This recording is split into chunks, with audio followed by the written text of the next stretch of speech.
Good morning. It's Real Estate Daily, and I'm your real estate guru. And today is all about objections. The other day we went over objections, and so this is kind of the part two to overcoming the most common objections out there that are bothering you from getting a listing into your pocket. We had a technical glitch on that day, and it looks like part of the ending of the show may have been cut off for some of you. So I want to do a recap on that as well. But let me start off with today is January 7th.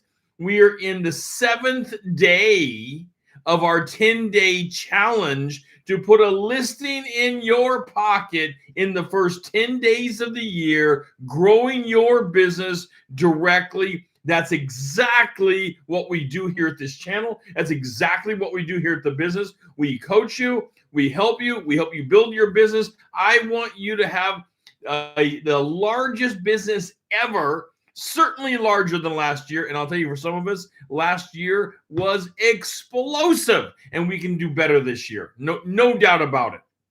Okay, so we're in the 10-day challenge. Also, don't forget to hit the subscribe button so you can be part of the members only events that are coming out there. We already had one this week. Excuse me. We had one on Wednesday.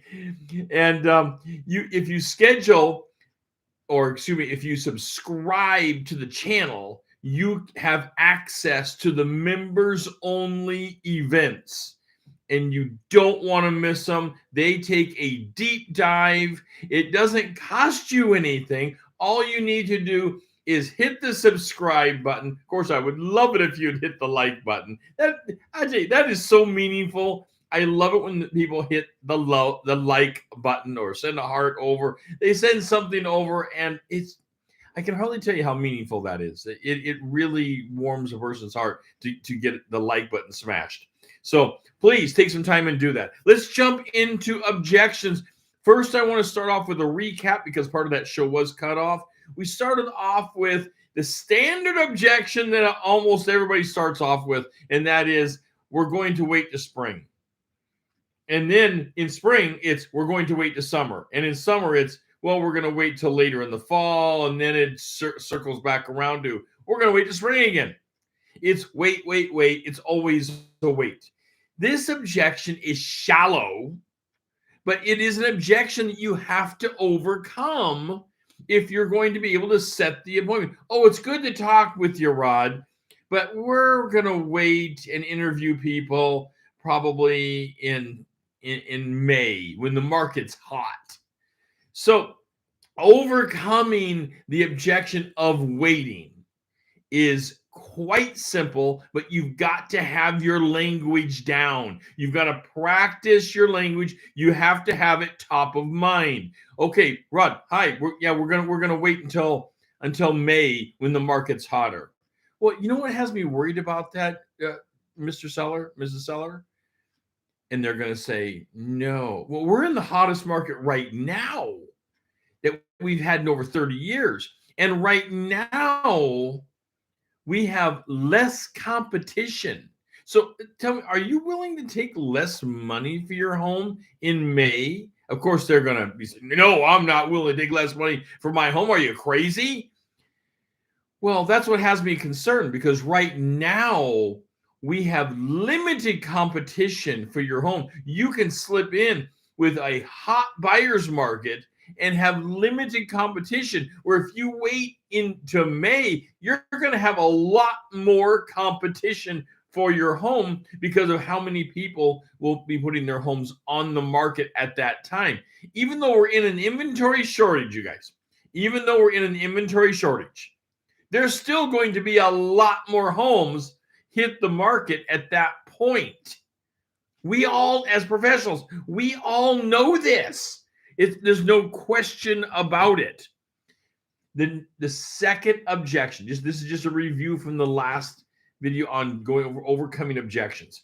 The second big objection always comes at you is, I have to talk to my significant other. I have to talk to my spouse, husband, wife, whoever. They have to talk to them about having a meeting with you which costs them nothing. This is nothing more than a distractor. If your answer to this is, oh, well, call me next week if you're interested, they're never going to call you. They're not going to get back a hold of you. That's not going to happen. You have just walked on from a deal. So when they say it, they have to, and we'll just say spouse, but it could be significant other, girlfriend, boyfriend, whoever they declare this person to be. Your answer is, well, aren't they interested in getting as much for the home as possible? Were they on board with selling the home when you first started thinking about selling? Now, this is engagement. This is driving down into motive. This is driving down into relationship and understanding the mentality of where they're coming from, and it's making them put up an answer. And the answer is likely going to be, well, they're for selling the house. And I don't care what they say next. It's, well, then let's do the right thing. And let's schedule a meeting to discuss the data in your home about selling tomorrow at 2 or 4 p.m. So what works best for you and your significant other, 2 or 4 p.m. tomorrow? Now, that puts the power into your pocket. That puts the power right in your hand, because now you have put out the fire that they think they have burning. Oh, I've put this great objection up. And you've simply turned tables on them and said, well, weren't they on board with selling the house? For them to say no would have to mean that they are being manipulative to their significant other or lying. People don't like that. You want to make it easy for people to say yes. You know, breaking these barriers down is difficult to the untrained. But you're here and we're talking through it. And after this, you're going to be able to break these barriers down, no problem. This is not going to be a big barrier for you. But let me tell you, you don't want to negotiate the specifics of a deal on the phone. On the phone, on video, whatever it is, you don't want to just negotiate the specifics over electronics. You want to be in front of the person. You want to be face to face, hopefully sitting at their kitchen table. Because the kitchen table, for most people, it's where decisions are made.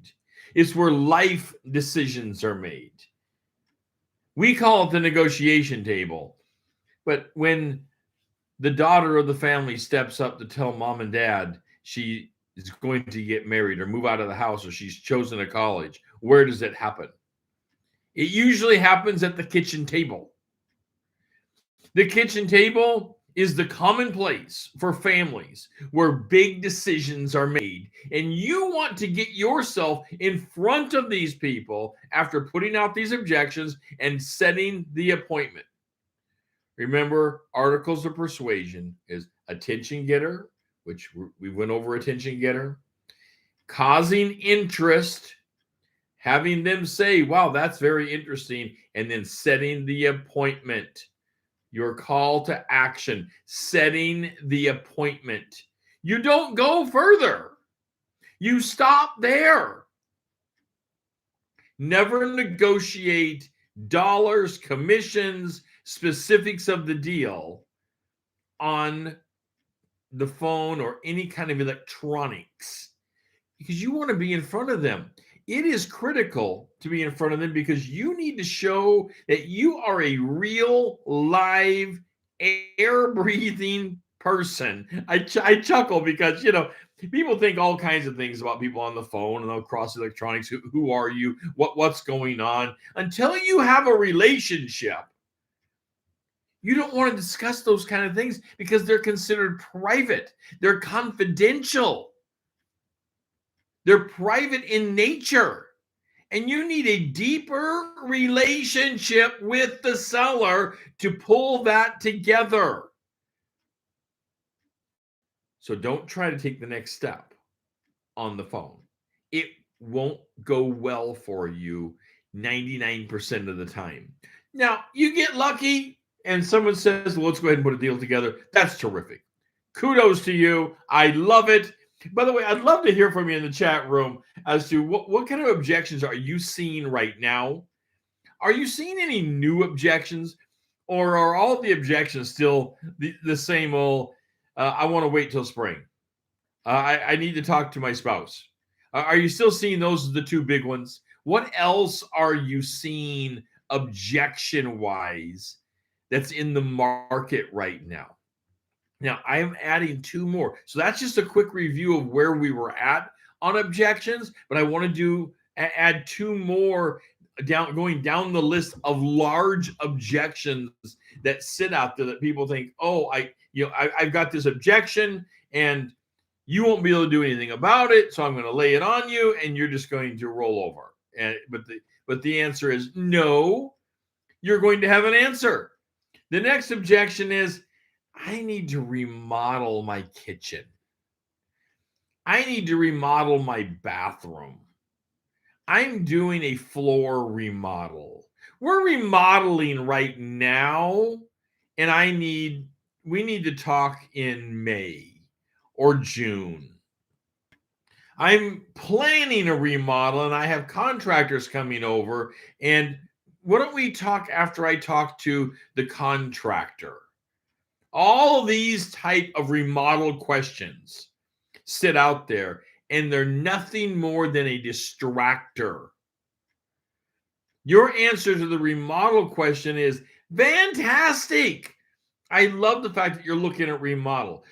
What would you think if I could put more money in your pocket now for the home without it being remodeled than you could after remodel? And they're going to say to that, well, I don't think you could do that. Well, let's get together tomorrow at 2 or 4, and let me show you the data of what your home is currently worth so we have a benchmark on this.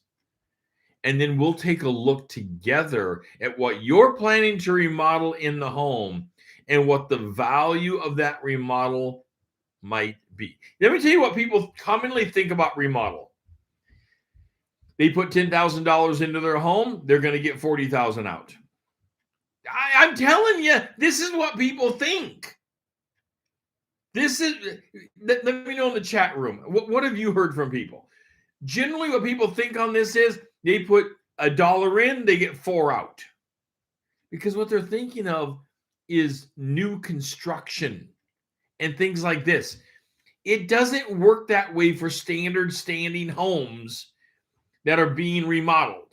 Number one, now this is huge in the land of remodel, and we're talking, we're overcoming these objections, but you've got to know what sits behind the concept of remodel so you can continue putting out that objection. What sits behind it is the concept of value versus desire. Value versus desire. Value is you've added dollars to the house. Desire is you've made it more desirable, but people won't pay more for it. So you remodel a kitchen, and we're talking about a kitchen that's already functioning. It's not in a travesty situation. It's just old. Now you remodel it to something more updated. Will people pay more for that? Generally not. But they will love it more, and you might get more offers on the table because they desire it more. Now, let's move that over to you have one bathroom in the house, and you got the permits, and you have a contractor, and you expanded that to a second bathroom for the house. You've added value generally to a house because you've added square footage, and you've added a very valuable thing in our society, and that is another bathroom. That's adding value. So the value of the home now literally is going to go up most of the time. it will go up. You added a bedroom. You went from a 2-bedroom to a 3-bedroom. 4-bedroom to 5-bedroom is not nearly the value. But 1 to 2, 2 to 3, you're getting huge value with that if you're adding bedrooms. You're adding square footage, you're adding bedrooms. This makes your home fit more of the families that are out there. You're adding value. Remodeling something, homeowners are shocked to find out when they put this objection up and you go into the home and you talk to them about it. They're shocked to find out that their remodel really isn't going to get a lot more money because they're thinking, well, I'm going to put in new carpets. My carpets are stained, right? And maybe you should think about cleaning the carpets instead of replacing them. Or give a carpet allowance, because replacing carpets is thousands of dollars. And they're thinking, wow, I'll put in new carpets and it's going to cost me, let's just pick a number and say it's going to cost me $3,000 to put my carpets in. And I'm going to get, for every dollar, $3 to $4 out of it. No, you're not. You're going to make your house more desirable because it has new carpets, but the desire is a good feeling, but doesn't equate to more value. It's like putting a brand new roof on. You're just maintaining the status quo of what the house is actually worth. That kind of remodel keeps the home up to what it should be worth, doesn't raise the value of the home. Whereas adding rooms, adding bathrooms, adding square footage to the home. And of course, it all has to be done in permits and done correctly. That will actually add value most of the time to the home. So this concept of remodel, you need to get in front of them, ignore it, say that is fantastic. I'm excited to see what you're doing. Let's take a look and see if that's one of the items that's actually going to add value to your home, or is it going to add desire? And they're going to say, what do you mean by that? Well, we will talk deep about that when we get together tomorrow at 2 or 4 p.m. What works best for you and your significant other. You see how we're always moving to close. We are constantly moving to close the deal. So far, we've talked about wait. They want to wait. I love the wait objection because it's this eternal, I'm waiting around the clock of the year. It never ends. But waiting is not really what people end up doing. They're just saying that. That's all they're doing. They're just simply saying it. Then you have the standard spousal objection, the significant other objection, where they're saying they have to talk to somebody else. I've got to talk to my mom, my dad, my spouse, my significant other. Maybe they're talking to their dog. I don't know. Pardon me. I shouldn't say that. Let me take a sip of coffee here. I hope you're having a great morning. I love this business. I hope that you love it as much as I do. I love the business because of the connection we get to have with the public. You get to make great friends, great relationships, but it always starts off in this quirky thing of objections, where they're making objections to you, but then you develop this great relationship and nobody remembers that it started off in you having to overcome these quirky objections. It starts off this way, but results in a wonderful, wonderful relationship. By the time you sell someone's house, you have sold something for them so significant in their life. It's for most people, their home is their largest asset they have. And when I say most, it's by and large, like way up in the 95, 98% probably of people. This is the asset of their life. This is what they have. This plus their retirements from their job or their careers. This is what they have. There can be no mistakes. That's why you as a professional need to be involved with them and understanding their motives. It's not just, oh yeah, hand me the reins of your house. I'll go sell it for you. No big deal. And without understanding, you need to understand the people. So motive is so critical here, to understanding the motive of what the seller as well as your buyers, understanding where they want to go, what they want to do, and how they want to do it.